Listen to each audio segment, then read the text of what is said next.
Everyone, welcome back to my channel. I hope everyone is doing good. मैं इस space में इतने दिनों बाद वीडियो बना रही हूँ फॉर यूट्यूब। आज मेरा एग्ज़ाम था SBI JEE का इन सेकेंड शिफ्ट जो 10:30 बजे की शिफ्ट थी।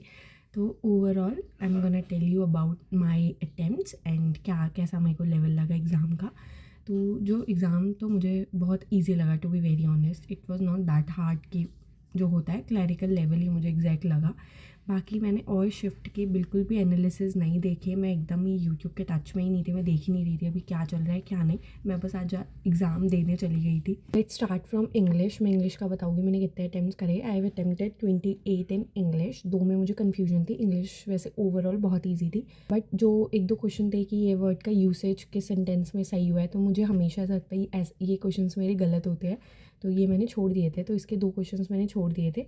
बाकी तो जो आरसी था दैट वाज वेरी इजी, बहुत छोटा सा आरसी था, और क्लोज टेस्ट थे और वर्ड रिप्लेसमेंट के क्वेश्चंस थे, वो भी बहुत इजी थे।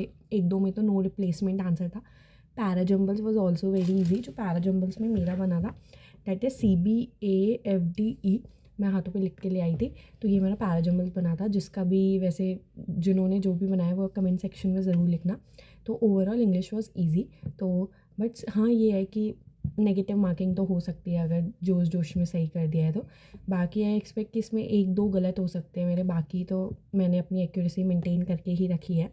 नेक्स्ट आ जाते हैं मैथ्स पे। मैथ्स का लेवल मैं तो बोलूँगी it was easy, not very easy, but हाँ ईजी साइड पे था। थोड़ा ईजी से आप ऊपर कह सकते हो, क्योंकि बहुत लोग मैं सुन रही थी बाकी शिफ्ट में 35 में से 35 करे थे अटैम्प्ट, तो हमारी वाली शिफ्ट में 35 अटैम्प्ट नहीं किए इतने बच्चों ने।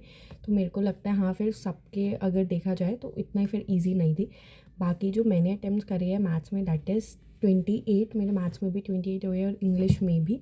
तो मैथ्स में मुझे वैसे अरिथमेटिक ज़्यादा लिखी, स्पीड मैथ्स इतनी थी नहीं, सिर्फ सिंप्लीफिकेशन आ रखे थे, तो सबसे पहले मैंने वही करे। बाकी अरिथमेटिक में सीधा स्किप करी। बाकी DI वाज वेरी इजी, एकदम जो क्लरिकल लेवल वाली DI होती है, मतलब वही थी एग्जैक्ट, बहुत ईजी। PO में ऐसी नहीं आती भाई, PO में बहुत हार्ड DI आती है, और बाकी बहुत दिमाग लगाना पड़ता है PO की DI में। ये तो ऐसे दे रखा था कि बॉक्स में दे दिया, बस इसको कैलकुलेट कर लो।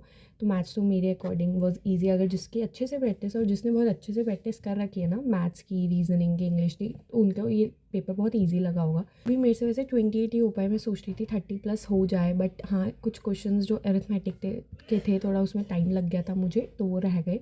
बाकी अब आ जाते हैं रीजनिंग में। रीजनिंग में जैसे ही फर्स्ट क्वेश्चन था वो था हमारा ब्लड रिलेशन, और हमेशा ब्लड रिलेशन ये बहुत कॉम्प्लिकेटेड करके देते हैं, तो मैंने सोचा था ये तो मैं नहीं छूँगी।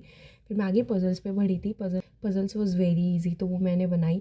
पजल सब बन गई। तो रीजनिंग में तो मैंने सब भी कर लिया था, सिलॉक्स विलॉक्स। मैंने सोचा था ब्लड रिलेशन में आई कम एट लास्ट, बट जैसे लास्ट पे आने लगी ना तो बहुत कम टाइम बचा था, तो वो मेरा बन गया था। बट जैसे मैं अटैम्प्ट करने लगी वो टाइम ख़त्म हो गया था, क्योंकि आई गेस 1 मिनट बचा था जब मैं बनाने बैठी थी, तो मेरा ब्लड रिलेशन रह गया। तो मेरे सिर्फ 32 ही अटैम्प्ट हो पाए रीजनिंग में। बाकी थोड़ा सा मैंने और स्पीड करी होती तो 35 हो जाता। All I have attempted 88 questions and let's see. बाकी इतनी प्रैक्टिस हो रखी है कि ऐसा लगता है कि हाँ प्री तो निकल जाएगा, और अब मेंस पर ही ध्यान देना है, क्योंकि मेंस पे ही सारी बात आ जाती है। प्री का तो हो जाता है। एंड अगर तो करंट अफेयर्स मुझे अच्छे से रिवाइज़ करने हैं कि करंट अफेयर्स में कमी ना रहे, तो I am doing current affairs from smart कीड़ा मॉक ड्रिल, जो भी लोग पूछ रहे थे। बाकी अब मैं अपना मेंस का शुरू करूँगी पढ़ना बहुत अच्छे से, क्योंकि अब रिज़ल्ट का वेट नहीं करना। और प्लीज़ रिज़ल्ट का ऐसे वेट मत करो कि रिज़ल्ट आएगा तब मेंस का पढ़ना शुरू करेंगे। अभी से पढ़ना शुरू कर दो इफ़ यू वांट कि मेंस में अच्छे मार्क्स आ जाए। अपने करंट अफेयर्स मतलब एक एक सब्जेक्ट लिखते हुए चल लो साथ में। So yeah that was it guys about this video. Bye bye, take care, thank you.